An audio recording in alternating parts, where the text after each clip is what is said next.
તો વિદ્યાર્થી મિત્રો, આજના લેક્ચરની અંદર આપણે સંતુલન ચેપ્ટર છે એની પ્રાથમિક માહિતી છે એ પ્રાથમિક માહિતી આજે આપણે મેળવવી છે. હવે જો આપણું યુનિટ છે 7. હવે એની અંદર આપણું ચેપ્ટરનું નામ છે સંતુલન. તો વિદ્યાર્થી મિત્રો, આ સંતુલન ચેપ્ટર એટલે કે એને ઇંગ્લિશમાં કેવું હોય તો કે ઇક્વિલિબ્રિયમ. તો આ ચેપ્ટર છે એ આપણે ઘણું જ છે ઉપયોગી ચેપ્ટર છે, અને સાથે સાથે સંતુલન ચેપ્ટર અત્યારના આગલા વર્ષોના તમે નીટના કે જેડબલીના પેપર છે એ તમે જોશો તો દર વર્ષે લગભગ સંતુલનમાંથી એક MCQ છે એ તમને જોવા મળશે. તો હવે સંતુલન કોને કહેવાય, તો એ સંતુલન આપણે સમજવાનું છે. તો એની અંદર છે સંતુલનની આપણે વાત કરવાની છે. તો એની અંદર આપણે સંતુલનના પહેલા મુખ્યત્વે બે પ્રકાર આવશે: ભૌતિક સંતુલન, રાસાયણિક સંતુલન. અને ભૌતિક સંતુલન અને રાસાયણિક સંતુલન છે એના પાછા પાર્ટ આવશે. તો એની અંદર આપણે ભણશું કે ભાઈ આયોનિક છે, આયોનિક સંતુલનની પણ આપણે વાત કરવાની છે. હવે સંતુલન ચેપ્ટર છે એનો ઉપયોગ આપણા રોજિંદા જીવનની અંદર અને ઔદ્યોગિક ક્ષેત્રે ખૂબ જ ઉપયોગ કરવામાં આવે છે. શા માટે ઉપયોગ કરવામાં આવે, તો એની તમને થોડીક પ્રાથમિક માહિતી આપી દઉં કે વિદ્યાર્થી મિત્રો, સંતુલનનો ઉપયોગ છે એ ઔદ્યોગિક ક્ષેત્રે આપણે વાત કરીએ તો ઔદ્યોગિક ક્ષેત્રે છે એ સંતુલન છે એ સંતુલનનો ઉપયોગ શા માટે કરવામાં આવે, તો જો આપણે ઔદ્યોગિક ક્ષેત્રે છે એ સંતુલન છે એનો ઉપયોગ કરી પ્રક્રિયાની અંદર અને આપણે નિપજનું પ્રમાણ, શેની વાત કરું છું હું, નિપજનું. તો એ નિપજનું પ્રમાણ છે એ પ્રમાણ શું કરી શકાય, તો નિપજનું પ્રમાણ છે એ વધારી શકાય. તો નિપજનું પ્રમાણ છે એ વધારવા માટે આપણે ઔદ્યોગિક ક્ષેત્રે છે એ ઔદ્યોગિક ક્ષેત્રે આપણે ઇક્વિલિબ્રિયમ સંતુલનનો છે એ ઉપયોગ કરીએ છીએ. આપણે તમને બધાને ખબર હશે કે ભાઈ NH3, તો NH3 એટલે એમોનિયા વાયુ. તો એમોનિયા વાયુ છે તો એ એમોનિયા વાયુનું ઉત્પાદન આપણે ઔદ્યોગિક ક્ષેત્રે છે ખૂબ જ પ્રમાણની અંદર વધારે ઉપયોગ કરતા હોઈએ છીએ. શા માટે? કારણ કે આપને ખબર છે કે ભાઈ એમોનિયાનો ઉપયોગ છે એ ક્યાં થાય, તો એમોનિયાનો ઉપયોગ છે એ આપણે રાસાયણિક ખાતરો બનાવવાની અંદર થાય. તો એ રાસાયણિક ખાતરો છે એ રાસાયણિક ખાતરોનું આપણે મોટા પાયે ઉત્પાદન કરતા હોઈએ છીએ. તો એમોનિયા પણ છે એ મોટા પાયે આપણે જરૂર પડે. તો આપણે એને છે શું કરીએ, તો સંતુલનનો છે ઉપયોગ કરી અને આપણે પ્રક્રિયાની પરિસ્થિતિ એવી ઊભી કરવાની. જો ખાસ હો આ વસ્તુ આપણે આવશે જ ભણવાનું આગળ ડીપની અંદર, આ તો ખાલી તમને પ્રાથમિક માહિતી આપું છું કે પ્રક્રિયાની છે એ પ્રક્રિયાની આપણે શું કરવાની, એવી પરિસ્થિતિ છે એ પરિસ્થિતિ આપણે ઊભી કરશું જેના કારણે છે એ નિપજનું પ્રમાણ શું થશે, તો નિપજનું પ્રમાણ વધારી શકાશે. એટલે એવું નહીં વિચારતા કે ભાઈ 5 કિલોગ્રામ છે તમે 5 કિલોગ્રામ શું લીધું હોય, પ્રક્રિયક, અને 10 કિલોગ્રામ નિપજ મળે, એવું ન હોય હો વિદ્યાર્થી મિત્રો. તમે જે શું લીધું હોય, પ્રક્રિયક લીધો હોય તો એ પ્રક્રિયક કરતા તો નિપજનું પ્રમાણ તો ઓછું જ હોય હો. પણ આપણે નિપજ છે એ વધારેમાં વધારે નિપજ કેવી રીતે મેળવી શકાય, તો એ આપણે આ આખા ચેપ્ટરનો અભ્યાસ કરશું એટલે તમને બધાને ખ્યાલ આવી જશે કે આપણે કોઈ પણ પ્રક્રિયાઓ હોય, કોઈ પણ ક્ષેત્રે આપણે છે એ પ્રોડક્ટ બનાવતા હોય, નિપજ બનાવતા હોય તો એને કેવી પરિસ્થિતિ, તાપમાન, દબાણ, તો આ બધી પરિસ્થિતિની એવી રીતે સેટ કરવામાં આવે છે. તમે ઘણી બધી રાસાયણિક પ્રક્રિયાઓ અત્યાર સુધીમાં તમે રસાયણ વિજ્ઞાનની અંદર ઘણી બધી પ્રક્રિયાઓ જોઈ, તો એની અંદર પ્રક્રિયા જ્યાં થતી હોય ત્યાં લખ્યું હોય કે આ પ્રક્રિયા આટલા તાપમાને, આટલા દબાણે અને આટલી સાંદ્રતાએ પ્રક્રિયા કરવામાં આવે છે. તો એવું શા માટે લખ્યું હોય? કારણ કે એ જ્યારે પરિસ્થિતિ હોય ત્યારે એ વધુમાં વધુ શું કરતું હોય, તો વધુમાં વધુ નિપજ આપતું હોય. એટલા માટે આપણે એવી પરિસ્થિતિ છે એ પરિસ્થિતિ આપણે રાખવી પડે. તો એ પરિસ્થિતિ રાખવા માટે આપણે કયા ચેપ્ટરનો ઉપયોગ કરવો પડે, સમજવું પડે. તો સંતુલન ચેપ્ટર છે એ સંતુલન ચેપ્ટરનો અભ્યાસ કરવો પડે. તો વિદ્યાર્થી મિત્રો, આ ચેપ્ટર છે એ મોસ્ટ આઈએમપી ચેપ્ટર છે, એકદમ સરળમાં સરળ ચેપ્ટર છે. એટલે બધા જ વિદ્યાર્થીઓ મિત્રોએ છે આ તૈયાર કરવાનું છે. તો આપણે પ્રસ્તાવનાની વાત કરીએ તો એના તમને શું આપેલું છે, તો એની અંદર પેલા તમને રોજિંદા જીવનની અંદર છે એ ઉપયોગ આપેલો છે. તો પેલો ઉપયોગ છે એ આપણા ફેફસાની અંદર છે O2 વાયુ છે એની વેચણી અને O2 વાયુનું વહન અને પ્રોટીન અને હિમોગ્લોબિન છે એ શું કરે છે, તો એ સંતુલનનો છે એ નિર્ણાયક ભાગ ભજવે છે. તો એ પણ તમને ઉદાહરણ આપ્યું છે. હાલો તો હવે આપણે પ્રસ્તાવના ચાલુ કરીએ આ ચેપ્ટરની અંદર વિદ્યાર્થી મિત્રો. તો ઘણા બધા જૈવિક અને પર્યાવરણીય પ્રક્રમો. જૈવિક પ્રક્રમો કોને કહેવાય? જો પેલા તો હું તમને એક એક શબ્દ બધા સમજાવતો જાઉં.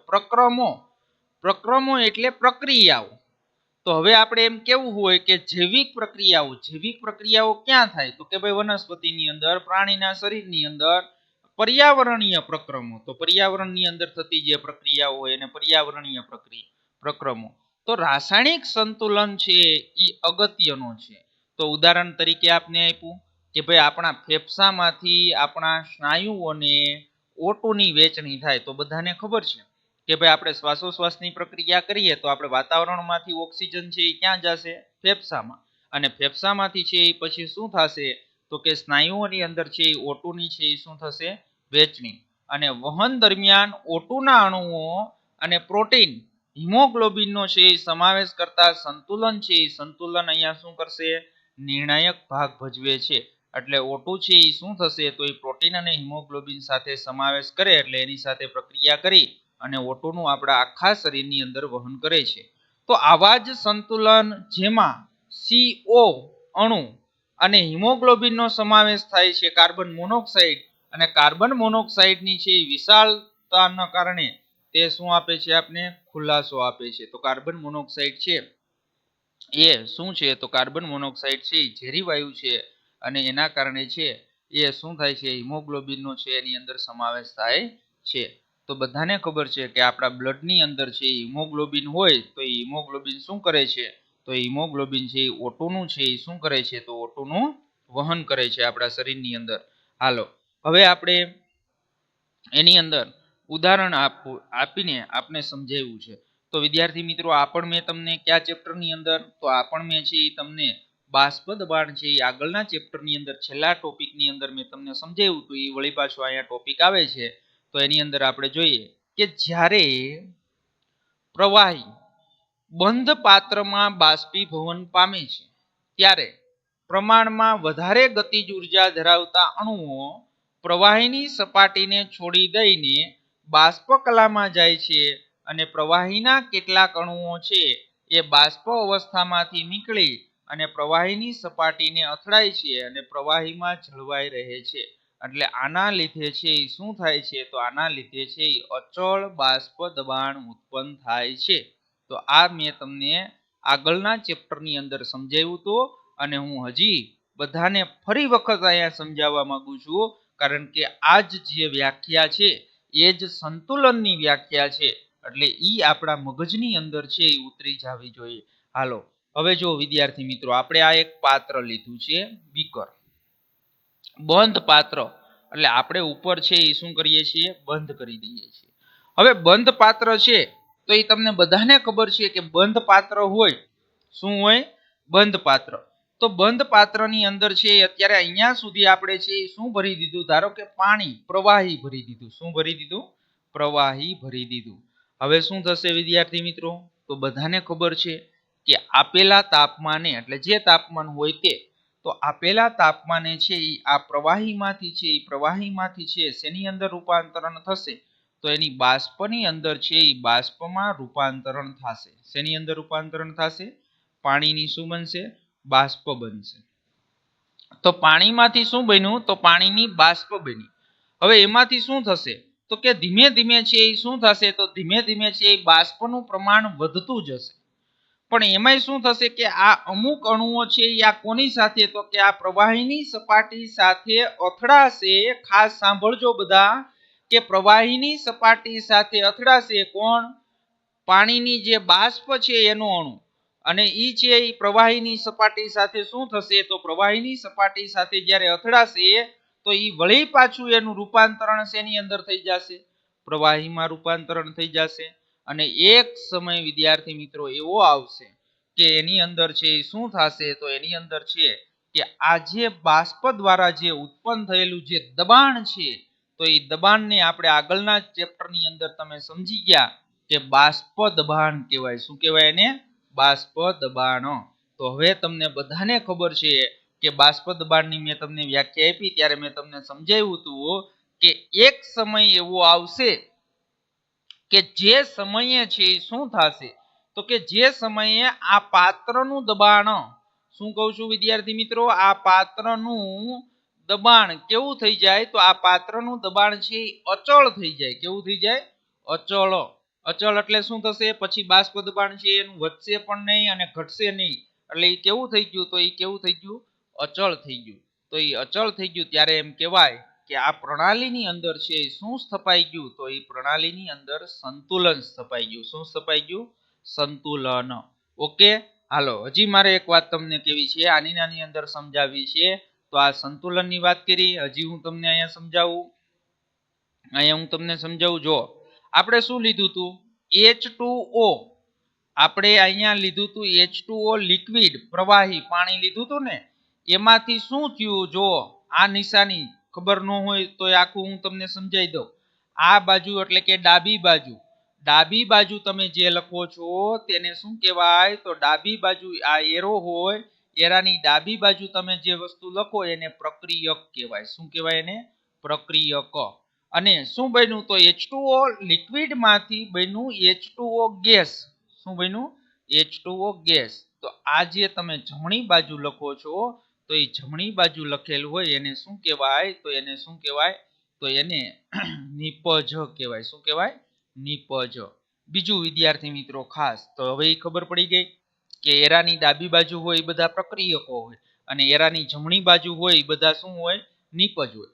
હવે જો મેં આ એરો લખ્યો તો એ ખાસ તમને કહું છું, પ્રક્રિયકમાંથી શું બને?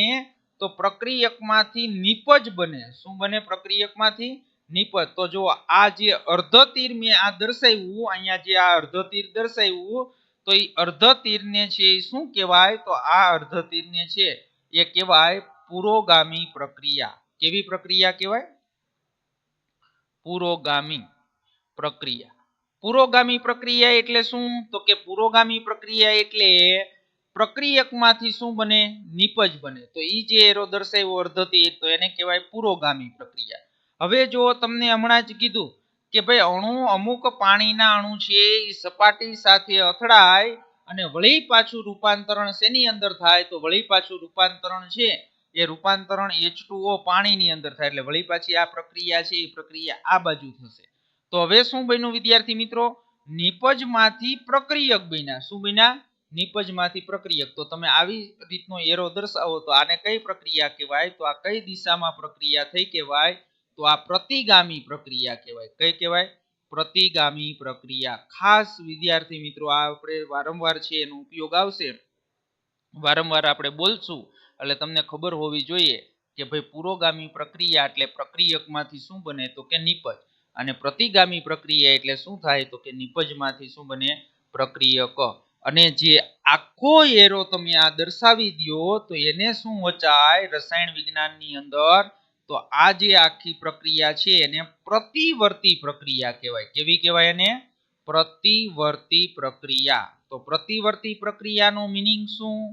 પ્રતિવર્તી એટલે શું થાય?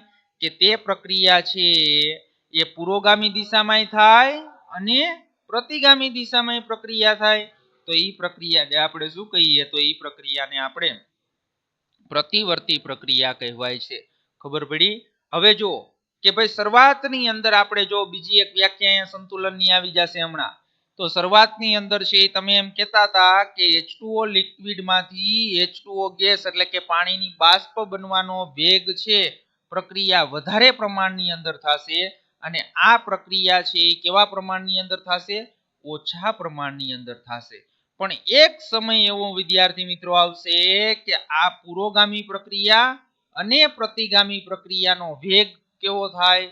સરખો થાય. તો ત્યારે પણ છે શું સ્થપાયેલું હોય? સંતુલન સ્થપાયેલું હોય છે. એટલે આ પુરોગામી પ્રક્રિયાનો વેગ અને આ પ્રતિગામી પ્રક્રિયાનો વેગ, બંને વેગ કેવા થાય? તો બંને વેગ સમાન થાય. તો ત્યારે સંતુલન છે એ સ્થપાયેલું હશે. તો એ વિદ્યાર્થી મિત્રો આ બધું મેં તમને સમજાવ્યું, એ બધું હમણાં પેરેગ્રાફની અંદર આવશે એટલે તમને ખ્યાલ આવી જશે. ઓકે, હાલો તો જો અહીંયા શું કીધું કે જ્યારે પ્રવાહી બંધ પાત્રમાં, બંધ પાત્ર તો હોવું જોઈએ, પણ જો તમારા ઓરડાની અંદર તમે છે ખુલ્લા પાત્રની અંદર છે શું મૂકી દો, તમે પાણી છે પાણી ભરીને મૂકી દો તો ત્યાં છે સંતુલન સ્થપાય નહીં. શું કામ સંતુલન સ્થપાય? તો એ પણ આપને બધાને ખબર હોવી જોઈએ કે અહીંયા પાત્રમાં રહેલું પાણી છે એનું સંપૂર્ણ બાષ્પીભવન થઈ જશે. શું થઈ જશે? સંપૂર્ણ બાષ્પીભવન. એટલે પાત્ર કેવું લેવાનું? બંધ પાત્ર. તો બંધ પાત્રમાં છે એ બાષ્પીભવન પામે ત્યારે પ્રમાણમાં વધારે ગતિજ ઉર્જા ધરાવતા અણુઓ શું કરે છે?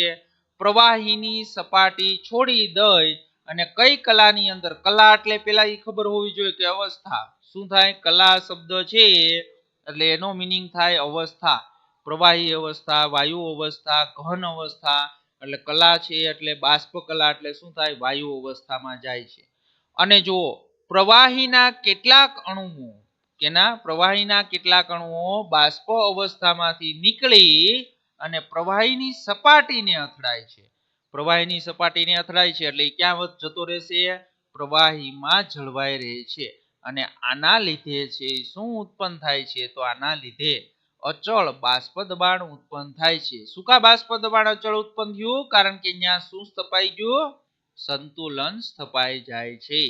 તો જેમાં પ્રવાહીમાંથી બાષ્પમાં ફેરવતા, જો મેં તમને આગળ સમજાવ્યું જેમાં પ્રવાહીમાંથી બાષ્પમાં ફેરવાતા અણુઓ અને બાષ્પમાંથી પ્રવાહીમાં ફેરવાતા અણુઓની સંખ્યા કેવી થઈ જાય? સરખી.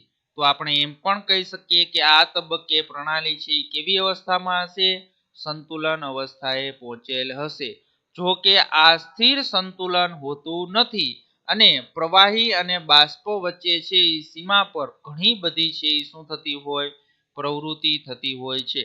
એટલે વિદ્યાર્થી મિત્રો, તમને કોઈ પણ પ્રણાલી હોય અને એ પ્રણાલી એટલે કે આખું પ્રક્રમ હોય એને પ્રણાલી કહેવાય. તો એ કોઈ પણ પ્રક્રિયા હોય તો એ પ્રક્રિયાની અંદર છે એ પ્રક્રિયાની અંદર શું થશે? તો એ પ્રક્રિયાની અંદર છે એ પ્રક્રિયાની અંદર સંતુલન સ્થપાઈ જાય. એટલે તમને એમ થઈ જાય કે અહીંયા પ્રક્રિયા થતી બંધ થઈ ગઈ, પણ પ્રક્રિયા છે એ બંધ નથી થતી, અંદર પ્રક્રિયા ચાલુ જ હોય. પણ શું થશે કે ભાઈ પુરોગામી પ્રક્રિયાનો વેગ અને પ્રતિગામી પ્રક્રિયાનો વેગ કેવો થઈ જાય? સરખો થઈ જાય. રેડી? હાલો. તો આમ સંતુલનને બાષ્પીભવનનો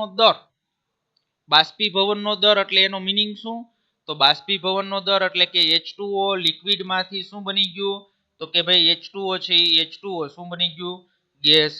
એને બાષ્પીભવન થયું કહેવાય. બીજો શબ્દ વાપરો સંઘનનનો દર. સંઘનનનો દર એટલે શું? તો સંઘનનનો દર એટલે શું થશે? તો સંઘનનનો દર એટલે શું થાય? H2O છે એ બાષ્પમાંથી વળી પાછું ક્યાં રૂપાંતરણ પામે? H2O છે એ લિક્વિડમાં રૂપાંતરણ પામે. એટલે એને કહેવાય સંઘનનની પ્રક્રિયા. એટલે પુરોગામી પ્રક્રિયા છે એટલે પુરોગામી પ્રક્રિયા જો H2O લિક્વિડમાંથી શું બન્યું? H2O વેપર એટલે ગેસ. રેડી? તો જ્યારે H2O લિક્વિડમાંથી H2O ગેસ બને તો એને કહેવાય બાષ્પીભવનની પ્રક્રિયા. અને જ્યારે H2O છે એ H2O વાયુમાંથી H2O લિક્વિડ બને તો એને કહેવાય સંઘનનનો દર. એટલે બંનેના દર કેવા થઈ જાય? સરખા થાય. તો આને નીચે પ્રમાણે રજૂ કરી શકાય. તો એ મેં તમને સમજાવ્યું કે ભાઈ એને બે અર્ધ તીરો સૂચવે છે કે પ્રક્રમો છે એ કઈ દિશામાં? બંને દિશામાં એક જ સાથે જ થતી હોય છે. અને સંતુલન અવસ્થામાં છે એ પ્રક્રિયકો અને નિપજોના છે મિશ્રણને શું કહેવાય? સંતુલન મિશ્રણ કહેવાય છે. તો વિદ્યાર્થી મિત્રો, આ સંતુલનની તમને પ્રાથમિક માહિતી આપી છે. તો હજી પણ આપણે એની અંદર સંતુલન છે તો એ સંતુલનની પણ આગળ છે એ વાત કરશું, પ્રાયોગિક વાત કરશું અને એની અંદર સમજશું. હાલો. તો સંતુલન છે એ બે પ્રકારના હોય છે. ક્યાં? ભૌતિક અને રાસાયણિક એમ બંને પ્રક્રમ માટે છે એ પ્રક્રમ માટે શું કરી શકાય? પ્રસ્થાપિત કરી શકાય. એટલે ભૌતિક સંતુલન હોય અને રાસાયણિક સંતુલન હોય. તો ભૌતિક સંતુલન કોને કહેવાય અને રાસાયણિક સંતુલન કોને કહેવાય એની પણ આપણે હમણાં શું કરીએ? વાત કરીએ એટલે તમને ખ્યાલ આવશે. હાલો. તો પ્રાયોગિક પરિસ્થિતિ અને પ્રક્રિયકોના સ્વભાવના આધારે પ્રક્રિયા ઝડપી અથવા ધીમી પણ હોઈ શકે. તો વિદ્યાર્થી મિત્રો, અમુક પ્રક્રિયાઓ છે એ ઝડપી હોય અને અમુક પ્રક્રિયાઓ છે એ પ્રમાણમાં કેવી હોય? ધીમી હોય. તો એ કોના ઉપર આધાર રાખે? તો એ પ્રાયોગિક પરિસ્થિતિ એટલે કે તમે એને તાપમાન કેટલું આપો છો, દબાણ કેટલું આપો છો, એને પરિસ્થિતિ શબ્દ વપરાય. શું વપરાય? એને પરિસ્થિતિ. હવે તમે પ્રક્રિયકો કોણ લીધા છે? તો એ પ્રક્રિયકોનો સ્વભાવ છે, તો એ સ્વભાવને પણ છે, સ્વભાવને આધારે પણ પ્રક્રિયા ઝડપી અથવા તો શું હોઈ શકે? ધીમી હોઈ શકે. ઓકે, હાલો. તો જ્યારે કોઈ તાપમાને બંધ પાત્રમાં, તો બંધ પાત્રમાં પ્રક્રિયકો પ્રક્રિયા કરે છે અને નિપજો આપે છે, ત્યારે પ્રક્રિયકોની સાંદ્રતા શું થાય? તો બધાને ખબર જ હોય કે જો હું અહીં લખું, આ પ્રક્રિયકો છે. શું છે? આ પ્રક્રિયકો. રેડી? હવે એમાંથી શું બને છે વિદ્યાર્થી મિત્રો? તો પ્રક્રિયકમાંથી છે નિપજો બને છે. શું બને છે? નિપજો. તો ડાબી બાજુ હોય એને શું કહેવાય? પ્રક્રિયકો, અને જમણી બાજુ હોય એને શું કહેવાય? નિપજો. હવે બધાને ખબર પડે કે આ પ્રક્રિયકોની સાંદ્રતા જે હોય, જેમ જેમ પ્રક્રિયા છે એ પ્રક્રિયા થતી જાય એટલે કે પ્રક્રિયકોમાંથી નિપજ બનતી જાય, તો પ્રક્રિયકની સાંદ્રતા શું થાય? તો એની સાંદ્રતા ઘટતી જાય. અને જ્યારે નિપજની સાંદ્રતા છે એ નિપજની સાંદ્રતા શું થાય? તો નિપજની સાંદ્રતા ધીમે ધીમે શું થાય? વધતી જાય. પણ એક સમય એવો આવે વિદ્યાર્થી મિત્રો કે પ્રક્રિયકોની સાંદ્રતા અને નિપજોની સાંદ્રતા કેવી થઈ જાય? અચળ. તો આ ત્રીજી વ્યાખ્યા આવી સંતુલનની, કે જે સમયે પ્રણાલીમાં પ્રક્રિયકો અને નિપજોની સાંદ્રતા કેવી થઈ જાય? તો અચળ થાય અથવા તો એની સાંદ્રતા બદલાતી નથી, તો આપણે એ પ્રણાલીમાં એમ પણ કહી શકાય કે અહીંયા છે શું સ્થપાઈ ગયું? તો અહીંયા છે શું સ્થપાઈ ગયું વિદ્યાર્થી મિત્રો? સંતુલન છે, સંતુલન સ્થપાઈ ગયું છે. તો એની અંદર છે જો ત્રણ વ્યાખ્યા થઈ સંતુલનની. તો સંતુલનની છે તમે કોઈ પણ ત્રણમાંથી કોઈ પણ વ્યાખ્યા આપી શકો. તો પહેલી વ્યાખ્યા શું હતી?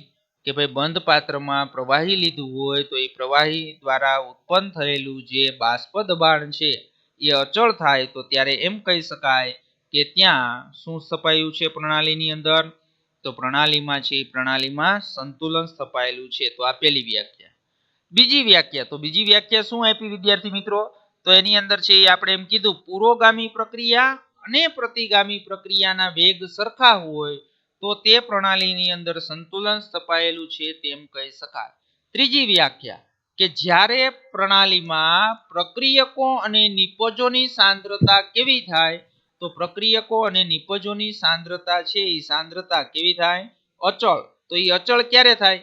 તો એ તો હવે તો બધાને ખબર પડે કે ભાઈ આ પુરોગામી પ્રક્રિયા એટલે પ્રક્રિયકોમાંથી નિપજ બને, અને પ્રતિગામી પ્રક્રિયા એટલે નિપજમાંથી પ્રક્રિયકો બને. તો એ સાંદ્રતાની અચળ ક્યારે થઈ જાય? કે ભાઈ આ બંને પ્રક્રિયાનો જ્યારે વેગ છે એ કેવો હોય? તો વેગ સમાન હોય ત્યારે જ એની સાંદ્રતા અચળ થાય. જો શરૂઆતની અંદર શું થશે આ રિએક્શનની અંદર પ્રક્રિયામાં? તો કે ભાઈ શરૂઆતની અંદર પ્રક્રિયકો છે એની સાંદ્રતા શું થાય? તો શરૂઆતની અંદર પ્રક્રિયકોની સાંદ્રતા ઘટતી જશે અને નિપજોની સાંદ્રતા શું થતી જશે? વધતી જશે. તો એક સમય એવું આવશે વિદ્યાર્થી મિત્રો કે જ્યારે સાંદ્રતાઓ છે એ અચળ થઈ જાય. તો અચળ ક્યારે થાય? તો કે ભાઈ આ પુરોગામી પ્રક્રિયા અને પ્રતિગામી પ્રક્રિયાનો વેગ સરખો હોય તો સાંદ્રતા અચળ થઈ જાય. તો ત્યારે પણ એમ કહેવાય કે અહીંયા છે એ પ્રણાલીમાં શું થયું છે? તો પ્રણાલીમાં છે એ સંતુલન સ્થપાયેલું છે. તો વળી પાછી જો ત્રીજી વ્યાખ્યા આવી કે જ્યારે કોઈ તાપમાને બંધ પાત્રમાં પ્રક્રિયકો પ્રક્રિયા કરે છે અને નિપજ આપે છે, ત્યારે પ્રક્રિયકોની સાંદ્રતા ઘટતી જાય છે અને જ્યારે નિપજોની સાંદ્રતા અમુક સમય સુધી છે શું થાય છે? વધતી રહે છે. અને ત્યારબાદ પ્રક્રિયકો કે નિપજો કોઈની પણ સાંદ્રતા બદલાતી નથી. સાંદ્રતા બદલાતી નથી એટલે આપણે એમ કહી શકાય ને કે પ્રક્રિયકો અને નિપજોની સાંદ્રતા કેવી થઈ ગઈ? તો પ્રક્રિયકો અને નિપજોની સાંદ્રતા છે એ કેવી થઈ ગઈ? અચળ. તો એ પ્રક્રિયકો અને નિપજોની સાંદ્રતા છે એ સાંદ્રતા અચળ થાય ત્યારે પ્રણાલીનો આ તબક્કો છે એ કેવો કહેવાય? ગતિશીલ સંતુલન છે તેમ કહેવાય. અને એ અચળ શું કા થઈ? તો એનું પણ મેં તમને સમજાવ્યું કે પુરોગામી અને પ્રતિગામી પ્રક્રિયાઓના વેગ છે એ કેવા થઈ ગયા? તો પુરોગામી પ્રક્રિયા અને પ્રતિગામી પ્રક્રિયાઓના વેગ છે એ વેગ સરખા થઈ ગયા. શું થઈ ગયા? સરખા થઈ ગયા. એટલા માટે છે એ પ્રક્રિયાની અંદર છે એ પ્રક્રિયાની અંદર શું સ્થપાઈ ગયું? તો પ્રક્રિયાની અંદર છે એ સંતુલન સ્થપાઈ ગયું. ઓકે, હાલો તો આ પ્રાથમિક માહિતી હતી. હજી આપણે એની અંદર વાત કરવાની છે કે આ ગતિશીલ સંતુલન, શું કહું છું, તો આ ગતિશીલ સંતુલન છે એ સંતુલન નો તબક્કાના કારણે જે પ્રક્રિયા મિશ્રણમાં જુદી જુદી સ્પીસીઝ ની સાંદ્રતામાં ફેરફાર થતો નથી. ક્યારે? કે ભાઈ સંતુલન છે એ સંતુલન સ્થપાઈ ગયું. શું સ્થપાઈ ગયું? સંતુલન. પછી જુદી જુદી સ્પીસીઝ શબ્દ વાપર્યો છે. સ્પીસીઝ એટલે જુદી જુદી સ્પીસીઝ નો મતલબ શું થાય? તો કે ભાઈ પ્રક્રિયકો અને નિપજો. એનો કહેવાનો મીનિંગ શું છે? પ્રક્રિયકો અને નિપજો. તો પ્રક્રિયકો અને નિપજો છે તો એ પ્રક્રિયકો અને નિપજોની સાંદ્રતામાં ફેરફાર થતો નથી. તો એ તો આપને બધાને ખબર હોય કે ભાઈ સંતુલન સ્થપાઈ ગયું હોય પ્રણાલીમાં, પછી છે એ સ્પીસીઝમાં એટલે કે પ્રક્રિયકો અને નિપજો છે એની સાંદ્રતાઓમાં ફેરફાર થતો નથી.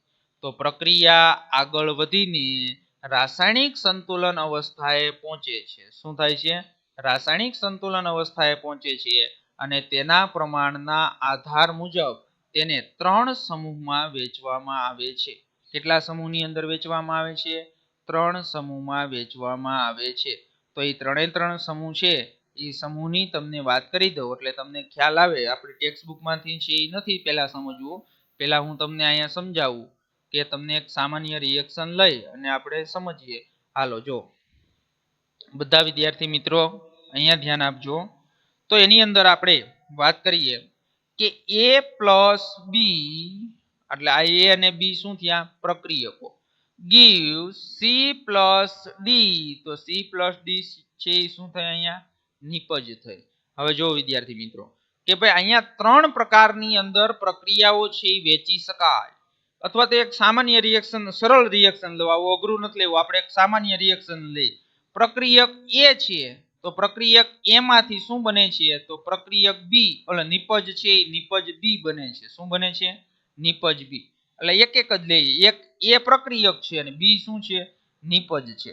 હવે જો તમે પ્રક્રિયક A કેટલા ગ્રામ લીધો? તો 3 પ્રકારની અંદર આપણે વેચવું છે. આ તમે 10 કિલોગ્રામ લીધું. શું લીધું? 10 કિલોગ્રામ. જો આ ખાસ સમજો એટલે ઓલા ટેક્સ્ટ બુકના 3 હમણાં છે ને પ્રકાર છે ને તમને ઓટોમેટિક સમજાઈ જશે.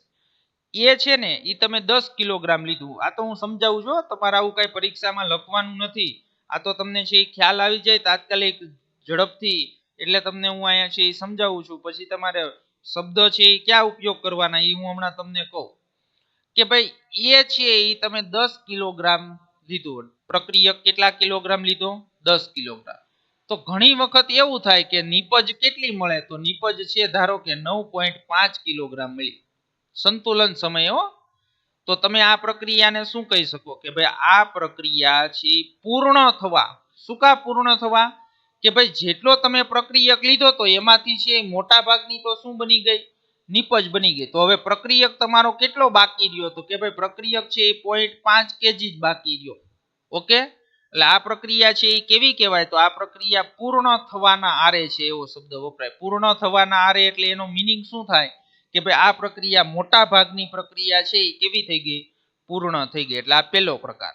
ઓકે, બીજો પ્રકાર કે ભાઈ તમે 10 કિલોગ્રામ છે એ શું લીધું હતું? કે ભાઈ 10 કિલોગ્રામ પ્રક્રિયક તમે લીધો હતો. એમાંથી ધારો કે 5 કિલોગ્રામ છે એ શું મળી તમને? તો 5 કિલોગ્રામ નિપજ મળી. એટલે સંતુલન સમયે શું થશે કે ભાઈ આ જે A છે એમાંથી B 5 કિલોગ્રામ બન્યું એટલે આની અંદર 5 કિલોગ્રામમાં પ્રક્રિયકમાં શું થાય? ઘટાડો. તો આ પ્રક્રિયા છે એ સંતુલન સમયે શું હોય? પ્રક્રિયકો અને નિપજોનું પ્રમાણ કેવું હોય? તો પ્રક્રિયકનું અને નિપજનું પ્રમાણ સરખું થયું ને? કેમ સરખું થયું?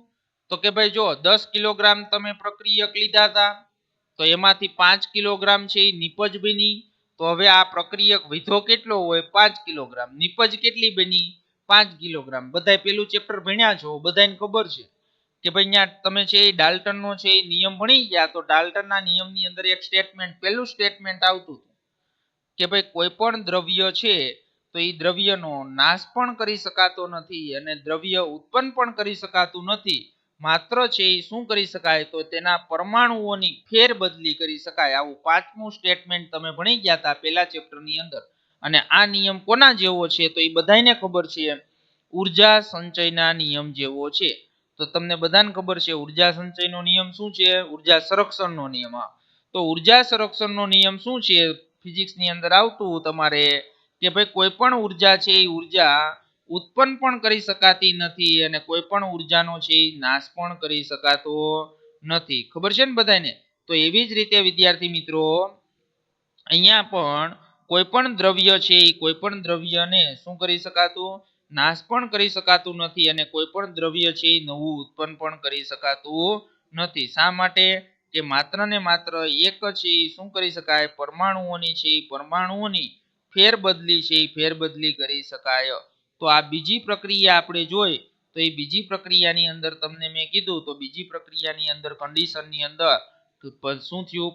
સંતુલન સમયે પ્રક્રિયકોનું અને નિપજોનું પ્રમાણ છે એ પ્રમાણ કેવું મળ્યું? તો પ્રક્રિયકો અને નિપજનું પ્રમાણ છે એ કેવું મળ્યું? સરખું મળ્યું. હજી એક કન્ડિશન આવે. શું આવે? કે ભાઈ ધારો કે તમે 10 કિલોગ્રામ શું લીધું? તો 10 કિલોગ્રામ છે એ તમે પ્રક્રિયક લીધો. શું લીધો? પ્રક્રિયક. તો એમાંથી તમને ધારો કે 1 જ કિલોગ્રામ નિપજ મળી. તો હવે શું થયું? કે ભાઈ સંતુલન સમયે છે એ 10 કિલોગ્રામ છે એ 10 કિલોગ્રામમાંથી 1 જ કિલોગ્રામ તમને નિપજ મળી. એટલે એનો કહેવાનો મીનિંગ શું થયો?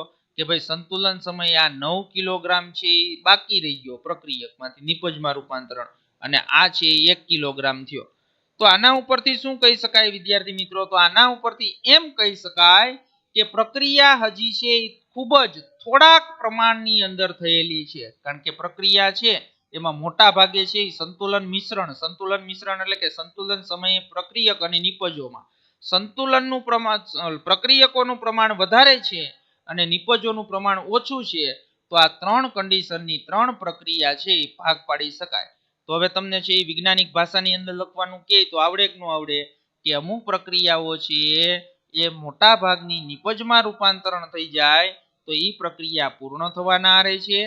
બી ની અંદર તમે એમ કહી શકો કે ભાઈ પ્રક્રિયાઓ છે તો એ પ્રક્રિયાઓની અંદર શું થશે? તો નિપજ અને પ્રક્રિયકોનું પ્રમાણ છે એ સંતુલન સમયે સરખું હોય.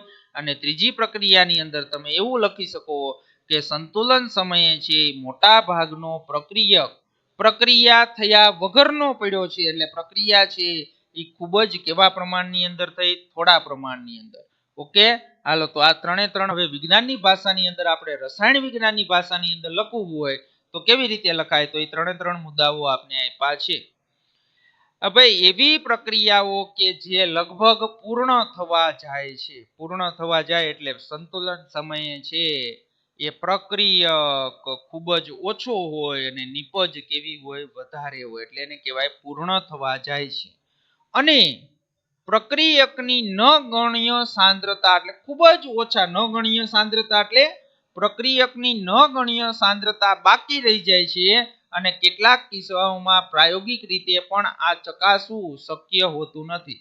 એટલે સંપૂર્ણપણે શું કીધું? કેટલાક કિસ્સાઓમાં પ્રાયોગિક રીતે પણ આ ચકાસવું શક્ય હોતું નથી. એટલે ઓલી સાંદ્રતા જે પ્રક્રિયકોની બાકી રહી છે ને એ એટલી બધી ઓછી બાકી રહી ગઈ હોય એટલે કે એ આપણે માપવી હોય તો માપી પણ શકાતી નથી. એટલે કહેવાનો મીનિંગ એવો કે પ્રક્રિયા લગભગ પૂર્ણ થઈ ગઈ. કેવી થઈ ગઈ? પૂર્ણ થઈ ગઈ. ઓકે, હાલો પેલો પ્રકાર તમને એ આવડી ગયો. બીજો બી. હવે જો એમાં શું મેં કીધું હતું કે ભાઈ એવી અહીંયા સી છે, આપણે બી ઉદાહરણનું આપ્યું હતું, અહીંયા આપણી પ્રક્રિયા સી થશે. એવી પ્રક્રિયાઓ છે કે જેમાં નિપજનું ઘણું ઓછું પ્રમાણ બને છે અને મોટા ભાગના પ્રક્રિયકો સંતુલન તબક્કે ફેરફાર વગરના જ રહે છે. એટલે પ્રક્રિયા ખૂબ જ થોડા પ્રમાણની અંદર થઈ છે. તો થોડા પ્રમાણની અંદર પ્રક્રિયા થઈ હોય તો પ્રક્રિયક છે સંતુલન સમયે પ્રક્રિયક વધારે હોય અને નિપજ કેવી હોય? ઓછી હોય. સમજાણું? હવે આપણે વાત કરીએ બી પ્રક્રિયા. જ્યાં પ્રક્રિયા અને પ્રક્રિયકો અને નિપજોનું પ્રમાણ સરખું હોય તો એને શું કહેવાય? કે ભાઈ એવી પણ પ્રક્રિયા છે. એવી પ્રક્રિયાઓ જ્યારે પ્રણાલી સંતુલનમાં હોય ત્યારે પ્રક્રિયકો અને નિપજો એકબીજાની સાથે સરખાવી શકાય તેમ હોય છે. સરખાવી શકાય હોય એમ હોય એટલે એનો મીનિંગ શું થાય? કે બે સરખા પ્રમાણની અંદર હોય. તો વિદ્યાર્થી મિત્રો આપણે જે રસાયણ વિજ્ઞાનની અંદર રાસાયણિક પ્રક્રિયાઓ આવશે તો એ રાસાયણિક પ્રક્રિયાઓમાંથી આ ત્રણમાંથી કોઈ પણ એક પ્રક્રિયા હોય. અમુક પ્રક્રિયા એવી હોય કે નિપજ છે એ વધુ પ્રમાણની અંદર આપતી હોય તો તો નિપજ વધુ પ્રમાણની અંદર આપે એટલે આખું વીંચીને એમ કહી દેવાનું કે એ પ્રક્રિયા છે એ કેવી થવા પૂર્ણ થવા જઈ રહી છે. અને ત્યાર પછી શું કીધું હોય કે ભાઈ અમુક પ્રક્રિયા એવી હોય કે નિપજો ખૂબ જ ઓછા પ્રમાણની અંદર આપે તો એ પ્રક્રિયા છે એ પણ કેવા પ્રમાણની અંદર થઈ હોય ઓછા પ્રમાણની અંદર. અને ત્રીજી પ્રક્રિયા એવી પણ હોઈ શકે કે જેની અંદર 50% નિપજ અને 50% શું હોય તો 50% પ્રક્રિયક હોય. ઓકે, હાલો તો હવે આગળ વાત કરીએ કે ભાઈ સંતુલનમાં છે સંતુલનમાં પ્રક્રિયાના પ્રમાણ પ્રાયોગિક પરિસ્થિતિ જેવી કે પ્રક્રિયકોની સાંદ્રતા તાપમાન સાથે શું થાય છે બદલાય છે. તો એ મેં તમને શરૂઆતમાં જ વાત કરી કે ભાઈ પ્રાયોગિક પરિસ્થિતિઓ જેવી કે પ્રક્રિયકોની સાંદ્રતા તાપમાન વગેરે છે એ બદલાય છે.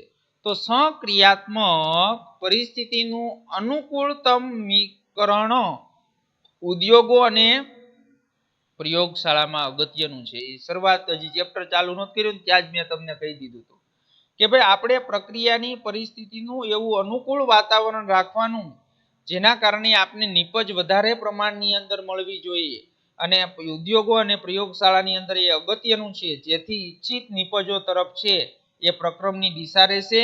અને આ એકમમાં આપણે સંતુલનની કેટલીક અગત્યની બાબતો તેમાં ભૌતિક અને રાસાયણિક પ્રક્રમોનો સમાવેશ થયેલ હોય છે અને તેનો તથા જલીય દ્રાવણો હોય તો આયનોનો સમાવેશ થયેલો હોય તો એને આયનીય સંતુલન કહેવાય છે. અને તે આપણે આ ચેપ્ટરની અંદર છે એ આખા ચેપ્ટરની અંદર ભણવાનું છે.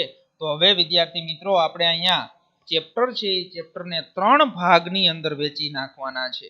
કેટલા ભાગની અંદર? 3 ભાગની અંદર. ક્યાં ક્યાં? તો કે ભાઈ એક તો ભૌતિક સંતુલન. કેવું સંતુલન?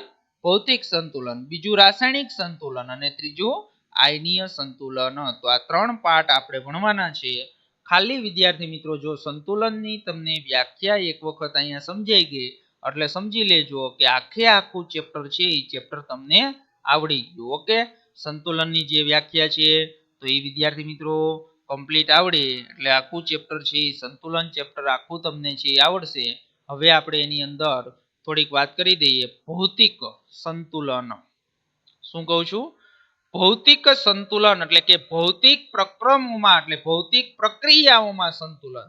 તો વળી પાછો પેલો શબ્દ તમારી પાસે નવો આવ્યો કે ભાઈ એવી તો કેવી પ્રક્રિયા કે જે ભૌતિક પ્રક્રિયા કહેવાય, ભૌતિક પ્રક્રમ કહેવાય. તો એવી વળી કઈ પ્રક્રિયા? એકદમ સરળમાં સરળ ભૌતિક પ્રક્રિયા કોને કહેવાય કે ભૌતિક પ્રક્રિયા એટલે માત્ર ને માત્ર તેની કલા નું રૂપાંતરણ હોય તો એને ભૌતિક પ્રક્રમ કહેવાય.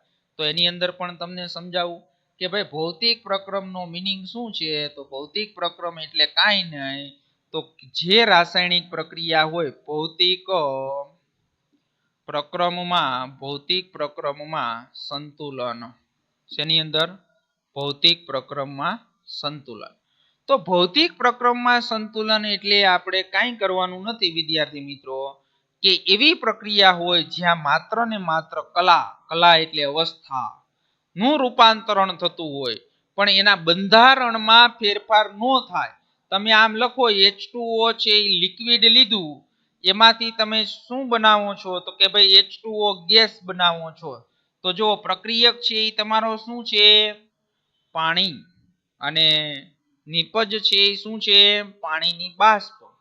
તો છે તો પાણી જ ને. બેયમાં લખ્યું મેં શું? H2O જ લખ્યું પણ માત્ર ને માત્ર અહીંયા તમને ખબર છે કે અહીંયા લિક્વિડ હતું એટલે કે પ્રવાહી અવસ્થા હતી અને અહીંયા G એટલે કે ગેસ અવસ્થા છે. તો તમને આ જે છે આ પ્રક્રિયકના રાસાયણિક બંધારણમાં ફેરફાર થયો નહીં પણ માત્ર ને માત્ર એની શું બદલાણી? તો માત્ર ને માત્ર અવસ્થા બદલાણી. તો અવસ્થા બદલાય તો એને શું કહેવાય? તો માત્ર ને માત્ર જો અવસ્થા બદલાતી હોય તો એને ભૌતિક પ્રક્રમ કહેવાય. પણ જો અહીંયા ફેરફાર થતો હોય એના રાસાયણિક ફેરફાર થતો હોય તો એને રાસાયણિક સંતુલન કહેવાનું. ઓકે, તો આ બેનો છે એ શું છે? તફાવત. તો હવે એની અંદર આપણે વાત કરીએ તો એની અંદર એવા 3 પ્રકારના સંતુલન જોવા મળશે. જો આપણે કેટલાક ભૌતિક પ્રક્રમોને તપાસીએ તો સંતુલન પ્રણાલીની લાક્ષણિકતાઓ વધારે સારી રીતે સમજણ પડે છે. તો ખૂબ જ જાણીતા ઉદાહરણની અંદર કલા રૂપાંતરણમાં પ્રક્રમો છે. તો જો ઘનમાંથી શેમાં થાય? પ્રવાહીમાં રૂપાંતરણ થાય તો એ ભૌતિક પ્રક્રમ કહેવાય. પ્રવાહીમાંથી વાયુમાં રૂપાંતરણ થાય તો એને ભૌતિક પ્રક્રમ કહેવાય. અને ઘનમાંથી વાયુમાં રૂપાંતરણ થાય તો એને પણ ભૌતિક પ્રક્રમ કહેવાય. તો આ ત્રણ પ્રકારના છે એ શું છે? તો ત્રણ પ્રકારના છે એ સંતુલન છે. ત્રણેયના ઉદાહરણ આપી દો. ઘનમાંથી પ્રવાહી, ઘનમાંથી પ્રવાહી એટલે H2O બરફ લ્યો તમે, સોલિડ લખાય ને H2O, તો H2O બરફ હોય, બરફને તમે શું કરો? તો બરફને છે એ H2O લિક્વિડ કરી નાખો એટલે શું થઈ ગયું? પ્રવાહી. તો આ સંતુલનને કયું સંતુલન કહેવાય? ઘન પ્રવાહી. પ્રવાહી વાયુ તો હમણાં લીખવું આપણે. હવે ઘન વાયુ લખવું હોય તો I2, તમને બધાને ખબર હોય તો આયોડીન. આયોડીન છે એનું ઉધ્વપાતન. ઉધ્વપાતન એટલે તમને ખબર હોવી જોઈએ. હવે 11મા ધોરણની અંદર આવી ગયા. ઉધ્વપાતનનો મીનિંગ શું થાય? કે એ જે પદાર્થ હોય ઘન અવસ્થામાંથી ડાયરેક્ટ વાયુ અવસ્થાની અંદર રૂપાંતરણ પામી એને ઉધ્વપાતન કહેવાય. તો એનું ઉદાહરણ તમને ખબર છે, કપૂર, આયોડીન. તો I2 છે, આયોડીન છે, તો આયોડીન સોલિડમાંથી છે શું થશે? તો આયોડીન ગેસ બને તો એને શું કહેવાય? તો એને ઉધ્વપાતન કહેવાય. શું કહેવાય? એને ઉધ્વપાતન. ઓકે. તો વિદ્યાર્થી મિત્રો, હવે આપણે સૌપ્રથમ છે શું કરશું? તો સૌપ્રથમ છે આપણે ભૌતિક છે એ ભૌતિક પ્રક્રમની વાત છે એ પ્રક્રમની વાત કરશું. તો ભૌતિક પ્રક્રમો છે એ ત્રણ પ્રકારના છે: ઘન પ્રવાહી, પ્રવાહી વાયુ અને ઘન વાયુ. તો આ ત્રણ પ્રકારના એક એક ઉદાહરણ લઈ અને આપણે છે આવતા લેક્ચરની અંદર સમજવાનું છે.